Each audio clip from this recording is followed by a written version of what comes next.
شاہ محمود قریشی کے آباء و اجداد اور مرزا غلام احمد قادیانی کے خاندان کا انگریزوں کی ایجنٹی میں کردار کم و بیش ایک جیسا ہی ہے۔ ان دونوں خاندانوں نے برصغیر میں انگریزوں کے خلاف مسلم مزاحمت کو کچلنے اور انگریزوں کا تسلط مضبوط کرنے میں ہر مدد فراہم کی، اور جبکہ ان میں سے ایک خاندان آج بھی گدی نشین اور سیاست دان بن کر ہم پر مسلط ہے، جبکہ دوسرے خاندان سے ایک کذاب نبی نے جنم لیا اور اس کی باقیات بھی آج تک ہم پر مرزائیوں کے صورت میں مسلط ہیں۔ مخدوم شاہ محمود قریشی کا خاندان سیاسی وفاداریاں بدلنے میں آج بھی کوئی ثانی نہیں رکھتا۔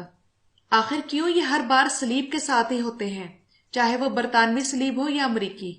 بہرحال کبھی ان کی ایسی تصویریں سامنے آتی ہیں جس میں اپنی یہ مریدنیوں کے سر پر دست شفقت رکھتے ہیں، اور کبھی سر سے شرم و حیا اتار کر اسلام اور پاکستان کے دشمن شراب کے نشے میں بدمست ہنری کلنٹن کے ساتھ سر سے سر جوڑے عاشقانہ مزاج دکھا کر ہمارے سر شرم سے جھکا دیتے ہیں۔ صرف پاکستانی پریس ہی نہیں بلکہ مغربی پریس میں بھی بے شمار ایسی تصاویر شائع ہو چکی ہیں کہ موصوف کو یورپی دوروں میں اکثر شراب کی محفلوں میں جام لہراتے دیکھا جا رہا ہے۔ گریفن پنجاب شفٹس لاہور 1909 سے حاصل کردہ ریکارڈ کے مطابق سید یوسف رضا گیلانی کے بزرگ سید نور شاہ گیلانی کو انگریز سرکار نے ان کی خدمات کے بدلے میں 300 روپے خلعت اور سند عطا کی تھی۔ اب جو حوالہ سابق وزیر اعظم گیلانی کا ہے وہی چودھری نثار علی خان کے اجداد چودھری شیر خان کا ہے۔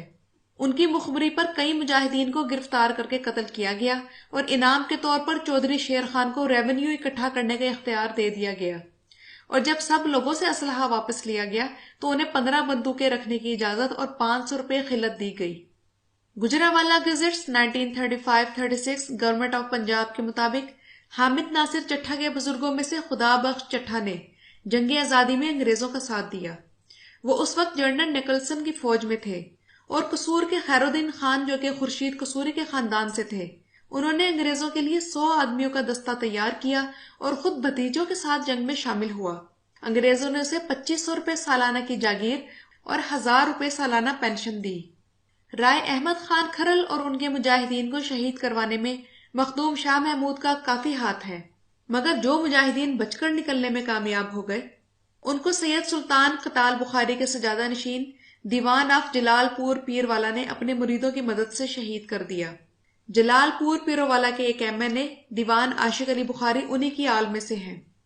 ان مجاہدین کی ایک ٹولی شمال میں حویلی کورنگا کی طرف نکل گئی، جسے پیر مہر چاہ آف حویلی کورنگا نے اپنی مریدوں اور لنگڑ عالم حراج سرگانہ اور تڑگڑ سرداروں کے ہمراہ گھیر لیا اور چن چن کر شہید کر دیا۔ یہی پیر مہر شاہ آف حویلی کورنگا سید فخر امام کے پردادے کا سگا بھائی تھا۔ اسے اس قتل عام میں فی مجاہد شہید کرنے پر 20 روپے نقد انعام اور ایک مربع راضی عطا کی گئی۔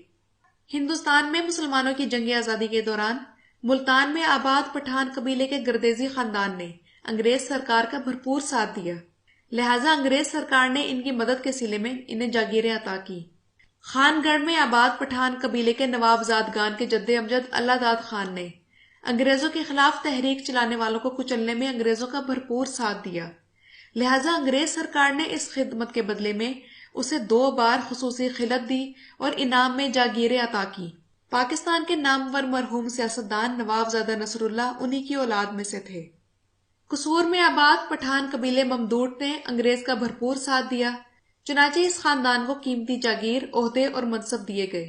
عیسیٰ خیل میں آباد پٹھان قبیلے کے نیازیوں نے انگریز کا بھرپور ساتھ دیا، چنانچہ اس خاندان کو قیمتی جاگیر، عہدے اور منصب دیے گئے۔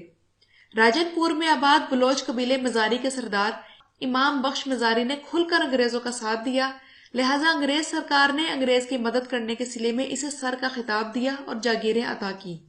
راجن پور میں آباد بلوچ قبیلے دریشک کے سربراہ بجاران خان دریشک نے انگریزوں کے خلاف تحریک چلانے والوں کے خلاف لڑنے کے لیے دریشکوں کا ایک خصوصی دستہ انگریزوں کے پاس بھیجا، لہٰذا انگریز سرکار نے اپنی مدد کے صلے میں دریشکوں کو جاگیریں عطا کی۔ مکھڈ شریف کے عربی نژاد پیروں نے انگریز کا بھرپور ساتھ دیا، چنانچہ اس خاندان کو قیمتی جاگیر، عہدے اور منصب دیے گئے۔ لاہور میں آباد اہل تشیع ایرانی نسل قزلباش سردار علی رضا نے ایک گھڑ سوار دستہ تیار کر کے جنگ آزادی میں لڑنے والے مسلمان اور ہندو سپاہیوں کے خلاف انگریز کو بھیجا۔ اسی دستے کے ساتھ علی رضا کا بھائی محمد تقی خان تھا جو مجاہدوں کے ساتھ لڑائی میں مارا گیا۔ قزل باشوں کو جنگ کے بعد خطاب، سند، وظیفے اور 147 دیہاتوں کی تعلقہ داری سونپ دی گئی۔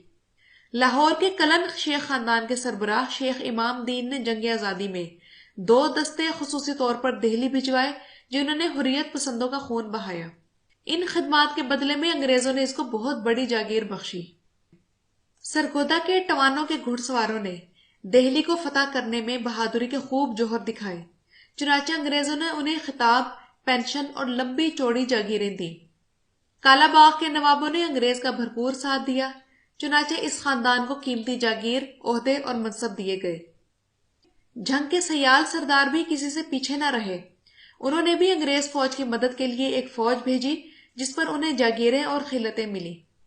اسی قسم کی غدارانہ خدمات کے لیے انگریزوں نے نونوں، پنڈ دادن خان کے کھوکھروں، جودھروں، گھیبوں، خانوں، مکھڈ شریف کے پیروں، آوانوں، کالا باغ کے نوابوں، عیسیٰ خیل کے نیازیوں اور کئی دوسرے سرکردہ خاندانوں کو عزت، خطاب، وظیفے اور وسیع جاگیریں عطا کی۔ اور ناظرین کرام، بات یہی تک ختم نہیں ہوتی۔ برصغیر میں قدم جمانے کے لیے انگریزوں نے یہاں کے وڈیروں، جاگیرداروں، نوابوں، شہزادوں، سول، پولیس اور آرمی سروس کے ممبران پر مسلسل نوازشات کے ذریعے وفاداری یقینی بنائی۔ اس کا نتیجہ یہ نکلا کہ انگریزوں کے منظور نظر یہ افراد ایک تو عوام کو قابو میں رکھتے تھے، پھر انگریزوں نے ان لوگوں کو یہ ترغیب دی کہ یہ اپنے بچوں کو پڑھائیں، کیونکہ یہ لوگ ایک طویل عرصے سے انگریزوں کی خدمت میں سر انجام دے رہے تھے اور وفاداری کے لحاظ سے بھی قابل اعتماد تھے۔ اس لیے انگریزوں نے ان کے بچوں کے لیے خصوصی تعلیم کا بندوبست کیا اور ان کے لیے چیفز کالج جیسے کئی ایلیٹ تعلیمی ادارے کھولے۔ ملٹری اور کیڈٹ کالجز اسی دور میں متعارف کرائے گئے اور ان ایلیٹ تعلیمی اداروں میں سرداروں، جاگیرداروں اور نوابوں وغیرہ کے بچوں کو مفت تعلیم دی جاتی تھی، بلکہ انہیں چھوٹی ہی عمر میں ان اداروں کے نرسری برانچز میں داخل کیا جاتا جہاں انگریز آیائیں ان کی تربیت کرتی۔ بلوچ سرداروں میں مری، بگٹی، مزاری اور دیگر اہم قبائل کے بچوں کو بچپن میں ہی داخل کر دیا جاتا تھا۔ شیر محمد مری، محمد اکبر خان بگٹی، میر بلخ شیر مزاری اور میر شیر بار خان مزاری وغیرہ کو اسی پالیسی کے تحت تعلیم دی گئی، بلکہ انہیں اعلیٰ تعلیم کے لیے انگلینڈ بھی بھیجا گیا۔ ایسے لوگوں کو تعلیم دینے سے انگریزوں کو 2 اہم فائدے ہوئے۔ ایک تو ان لوگوں نے انگریزی پرچم اپنے اپنے علاقوں میں بلند رکھا اور انگریزوں کو کسی قسم کی بغاوت کا خطرہ نہ رہا۔ دوسرا فائدہ یہ ہوا کہ اس دور میں تحریک آزادی زور پکڑ رہی تھی اور یہ لوگ تحریک آزادی کے سخت مخالف تھے، مگر انگریزی اسکولوں کے تعلیم یافتہ یہ نواب زدگان انگریزوں کا آخری سہارا تھے، اور انگریزوں نے بڑی چالاکی کے ساتھ انہیں تحریک آزادی کے سرکردہ رہنماؤں میں شامل کر دیا۔ ناظرین کرام، آپ لوگوں کو یاد ہوگا کہ پاکستان بننے کے بعد قائد اعظم نے یہ فرمایا تھا کہ میری جیب میں صرف کھوٹے سکے ہیں، تو قائد اعظم کے کھوٹے سکوں سے مراد یہی نواب جاگیردار خاندان تھے جنہیں انگریزوں نے بڑی چالاکی کے ساتھ مسلم لیگ میں شامل کروایا اور